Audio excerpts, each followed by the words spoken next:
This is a North American F-100 Super Sabre pilot ejection seat that they have here. That's really cool to look at. Another biplane up there, RC. Here's one here. Cool plane. This is a big one. It's about probably about an 8-foot wingspan, and they have several others throughout the area in here. We have a Boeing T-50 turbine, it looks like. Yeah, it's a turbine engine. And then here we have a Wright radial engine. And you can actually see inside how a rotary engine actually works. All the connecting rods. So that's pretty cool too. That engine there came from the Smithsonian. The guy that does all the Smithsonian engines actually gets them running. He had that and he didn't want to mess with it no more. And he asked us if we wanted it. Really? So we said yeah. And when we first got it, it was on a wooden cart, and we kept bumping our shins on the shaft. Let's do something with this thing, okay. So we started taking it apart, and I found that on the cylinders, where it's painted orange and everything, I seen blue and gray, and that meant different things for those particular cylinders. I liked the orange, so I made them all orange. After we sandblasted it, there was sand inside the fins and everything like that. I don't know if it came from out in the west of the dirt. So we took it apart when we found out that the back part cylinders, the cylinders in the back were all jammed up, so we had to actually split the case and get them all loosened up. So we took all the piston rings out and all the gaskets. There's no spark plug wires. We just want to make it so it could go and move around a little bit.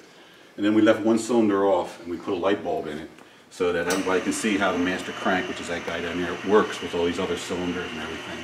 Cool. And the back part of it, we made some of the gears, we found some of the gears. The motor we got from out in one of the hangars. And we put that all together. This is a good carburetor. It's yellow tagged, I think it's good to go. So this is a real carburetor ready to go. So. Awesome, man. The thing is just so heavy, we can barely push the thing around. I don't know how it ever... Boeing T-50. And what this is, he just explained to me, this was the first drone that was ever made. And it's nothing like today's drones, of course. The thing is huge, but that's what this turbine came out of. So this was the first drone motor, and you can, I don't know, this thing is what, 4 feet long, the motor on this? Close to it. Yeah, it's about a 4-foot long turbine. This thing's crazy. I mean, that's pretty cool for being a first drone. You have to do some research if you want to take a peek at it. There's another picture of it there. Twin blades. So, cool stuff. This is a radio-controlled airplane. Buddy made it to honor his buddy that was in the service, the same markings that his buddy flew in the service. Everything works on it and everything, and they took it up and it went flying. Now, it either went out of radio range or it ran out of fuel, but it crashed and burned. So the guy took it back, he finished it off, made it run around in his driveway a little bit, and says, look, I don't want nothing to happen to this thing. Put it somewhere where it won't get damaged, so we lifted it up over top of our library. Awesome story. We have a P-51 Mustang up there also, P-51D, awesome, awesome plane, probably one of my favorites. Thing was incredible with the Rolls-Royce Merlin engine and that. Yeah, we had to, that one there came to us damaged, the props and everything. We had to redo the props on that to get that back in shape. Right, okay. His cousin found this in the woods. And what happens is... and this was built back then to show as a demonstration for how the vehicle actually was going to work. Yes. That's going down. So Smedley and Mail in Ardmore, Pennsylvania built these to take out two construction sites to show the construction companies what they were going to get. Yes. So they showed this it's actually scale. Yes. And it works exactly like the real thing, and this is how they promoted their product. These trucks that they were trying to sell for hauling coal and other construction materials. Mm-hmm. So cool stuff, and it works. Yep. It's amazing. We had to redo one of the spark plugs, or a couple of spark plugs. We put our spark plug wires back on it and everything. And the motor wasn't working, so we found a new motor and redid the chain inside of it and everything. We took it all the way down to nothing, sandblasted it, brought it all the way back up, painted it. The guy that does our seats for our airplanes, he did the seat on this. Ladies and gentlemen, this is probably the most awesome RC vehicle I have ever seen in my life. This is just crazy. And the little sides, they come up and we have them so you can look inside. So we have the steerman that you saw. Major Robert Bean was the owner of that plane. This is him here with that plane when it was red. And he's a decorated soldier. and has a lot of medals and awards. And we have some pictures of him here. He was at Iwo Jima, and there's some pictures of some flak fire and things like that, and all the planes he flew. This is the list of all the planes that he flew, and he has a long list that most people will never get a chance to do.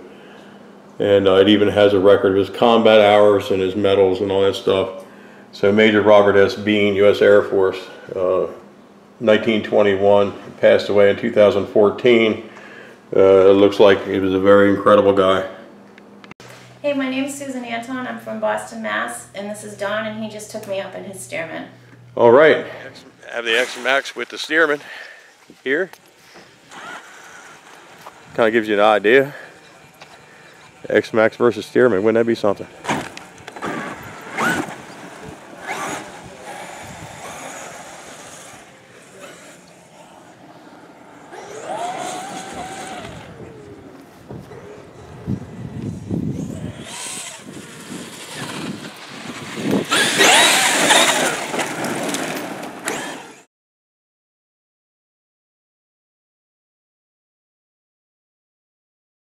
Here we have a Corsair. It's actually a movie prop, like they would use in like Tora. But complete scale replica of the airplane. And they have it here at the Massey Aerodrome. So I know this is an RC channel, but I wanted to share something with you.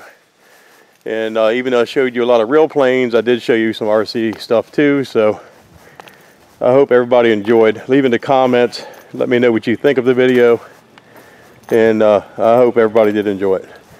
Everyone take care. Please crush that like button, and tell your friends, share, and tell everybody about us. We're growing like crazy. So take care, everyone. I'm about to shoot my outro, so at the end here, I just want to personally thank everyone at the Massey Aerodrome for being so kind and friendly. Man, everybody there was just so willing to talk to me and kind of help me through this. And you know, thanks again, everybody there. Each and every one of you were just naturals. I mean, you act like you've been interviewed 10,000 times. So I appreciate it. You made my work a little bit easier, and you know, I appreciate the all-access look to Massey Aerodrome there in Massey, Maryland. And I will certainly be coming back to see everyone there. Everyone take care. Thank you very much. And again, please subscribe.